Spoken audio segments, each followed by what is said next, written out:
বিয়ের অনুষ্ঠান হয়ে গেছে, তবে এখনো আংটি পরানো হয়নি। ইরান যুক্তরাষ্ট্রের মধ্যে আপাতত হয়েছে তাই।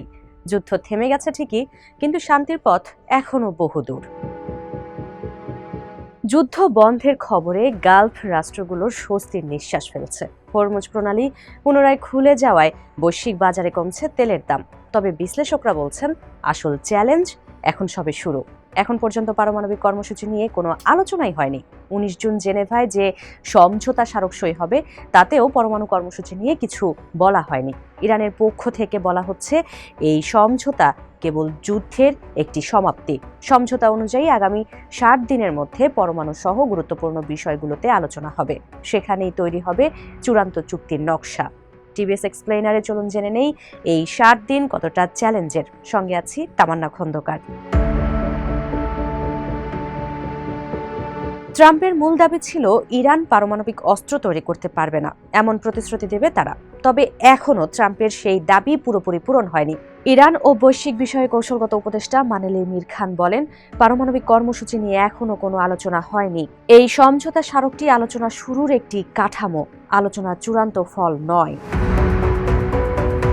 ইরানের কাছে বর্তমানে 60% সমৃদ্ধ ইউরেনিয়ামের 440 কেজি মজুত রয়েছে, যাকে পারমাণবিক অস্ত্রের জন্য 90% উন্নীত করা কেবল সময়ের ব্যাপার।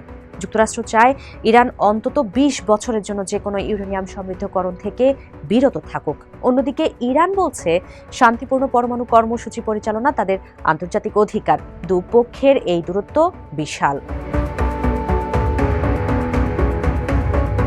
মার্কিন ভাইস প্রেসিডেন্ট জেডি ভ্যান্স দাবি করেছেন, জেনেভায় সমঝোতার সইয়ের পর পরমাণু পরিদর্শকরা ইরানে যাবেন। সেখানে তারা ইরানের সমৃদ্ধ ইউরেনিয়ামের মজুদ ধ্বংস করতে ইরানকে সহায়তা করবেন। তবে ইরানি কর্মকর্তারা জানিয়েছেন, পারমাণবিক ইস্যু সংক্রান্ত সব আলোচনা 19 জুনের সমঝোতা সইয়ের পর শুরু হবে। বিশেষজ্ঞদের দাবি, এই পরমাণু ইস্যুতেই আবারও গোলমাল লাগতে পারে এই দুই দেশের মধ্যে।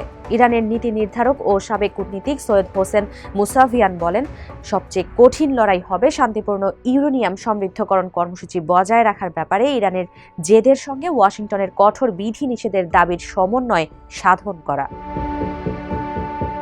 আল জাজিরার প্রতিবেদন বলছে, ইরান যুক্তরাষ্ট্রের মধ্যে যেসব বিষয়ে আলোচনা হবে সেগুলোর মধ্যে উল্লেখযোগ্য হলো ইউরেনিয়াম সমৃদ্ধকরণের যাত্রা, ইরানের ইউরেনিয়াম মজুতের আকার, তা দেশে থাকবে নাকি বিদেশে স্থানান্তরিত হবে, এবং ইউরেনিয়াম সমৃদ্ধকরণে ব্যবহৃত উন্নত সেন্ট্রিফিউজগুলোর ভবিষ্যৎ কী হবে।